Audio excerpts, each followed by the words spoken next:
I'm not usually the type of person to notice small details.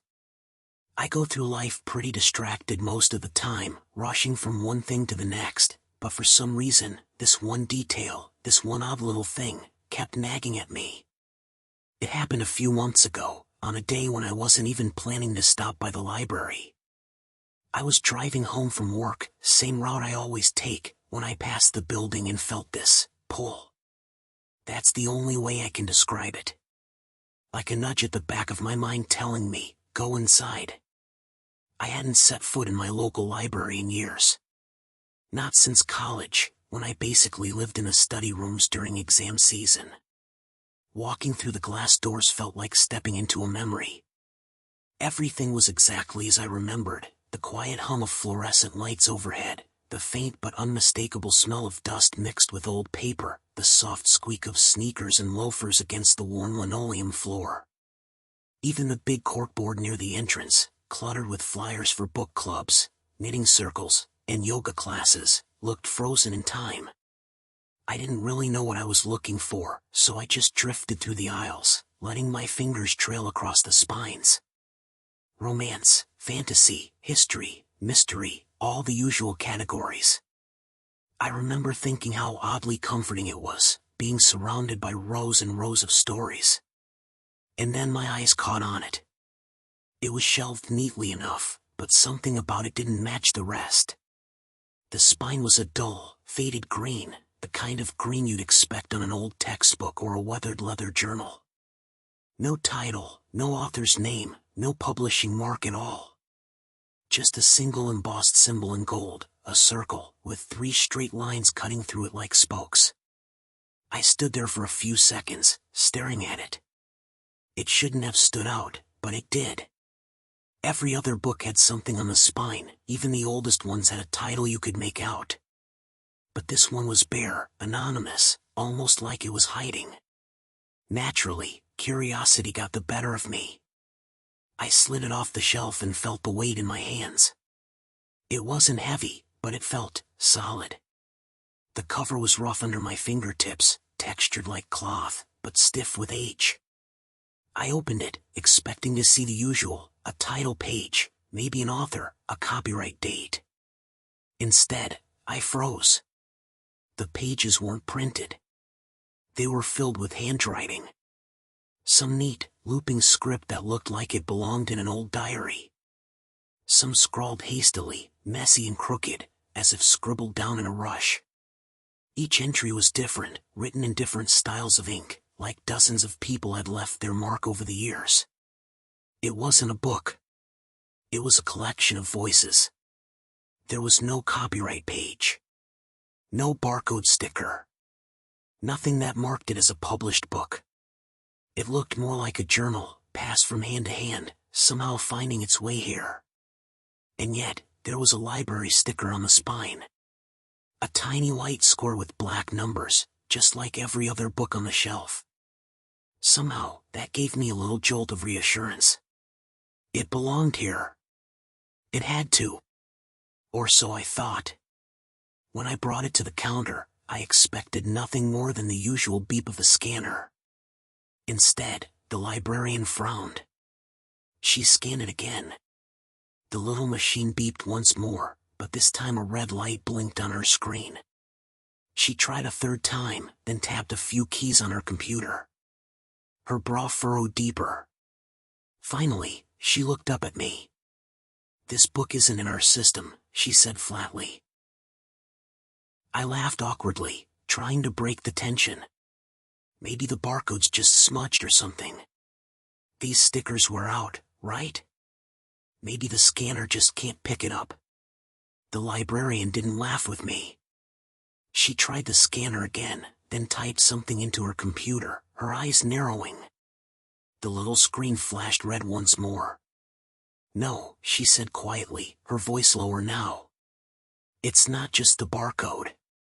It's not in our catalog at all. We don't have a record of this book existing in our system." I shifted uneasily, glancing down at the green-covered book on the counter. But it was right there. Fiction section. Between the mystery novels. She slowly turned her head toward me, her eyes searching my face as if to see whether I was playing some kind of prank. "Which shelf?" she asked carefully. I pointed toward the back of the library. "Fourth row, second shelf up." I remember because it was tucked between an Agatha Christie paperback and one of those thick detective anthologies. Her expression changed then, not shock exactly, but something close to recognition. She pressed her lips together, then leaned forward slightly across the counter. When she spoke again, her voice dropped even lower, just above a whisper. "This isn't the first time something like this has happened." That caught me completely off guard. My nervous laugh died in my throat. "What do you mean, not the first time?" She didn't answer right away. Instead, she let her gaze sweep across the library, the scattered patrons hunched over laptops, the teenager flipping through a comic in the corner, the old man asleep by the window. Then she looked back at me with a seriousness that made my stomach twist. "Every few years," she said slowly, "a book shows up that we didn't acquire. No order forms, no donations logged, nothing. They just appear on the shelves, as if they've always been there. Sometimes someone notices right away. Other times, months go by before anyone does. But when we try to trace them, there's no record. Not in the catalog. Not in the archives. Not anywhere." She hesitated, almost like she regretted saying it aloud, then added in a softer tone, "Most of the time, they vanish again before we can do much about it. Sometimes overnight. Sometimes while someone still has it checked out." A chill crept down my arms. I glanced again at the book, its plain green cover and gold circle symbol seeming strangely out of place under the fluorescent lights. "So, what am I supposed to do with it?" I asked, my voice smaller than I meant it to be. Her eyes flicked toward the book and then back to me, quick and sharp, like she didn't want to look at it for too long. She didn't reach out to touch it. In fact, she shifted her hands slightly away from where it rested on the counter, as if the thing might burn her. "You can check it out, if you'd like," she said finally. Her tone was flat, but there was an edge to it, like she was trying to sound casual and failing. "But don't be surprised if it doesn't show up on your account. And don't be surprised if it," she paused, her lips tightening before finishing, "disappears." I'll admit, that was the weirdest library visit of my life. I kept replaying the librarian's words in my head as I walked to my car. Not in the system. Appears. Disappears. It sounded absurd, like something out of an urban legend, yet there I was, carrying the book in my hands like it was just another paperback. Still, curiosity got the better of me.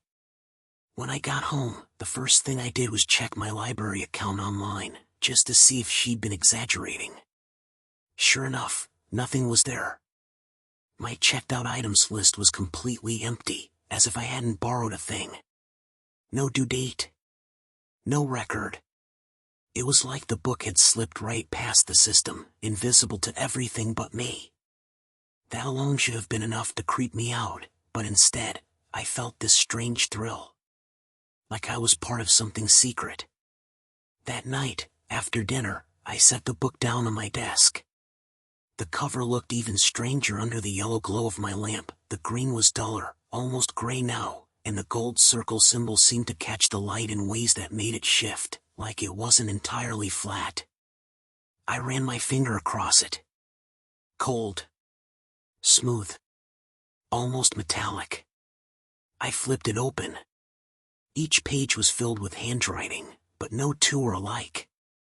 It was as if the book had been passed from hand to hand, each person leaving their own record. Some entries were simple diary-style notes. Walked to the market today.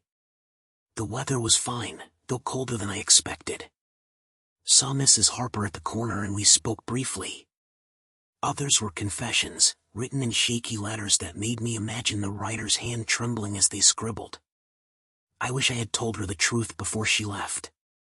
I wish I hadn't been such a coward. Maybe if I write it here, someone will know. Some were so ordinary they could have been written by anyone, a kid, a student, a bored adult.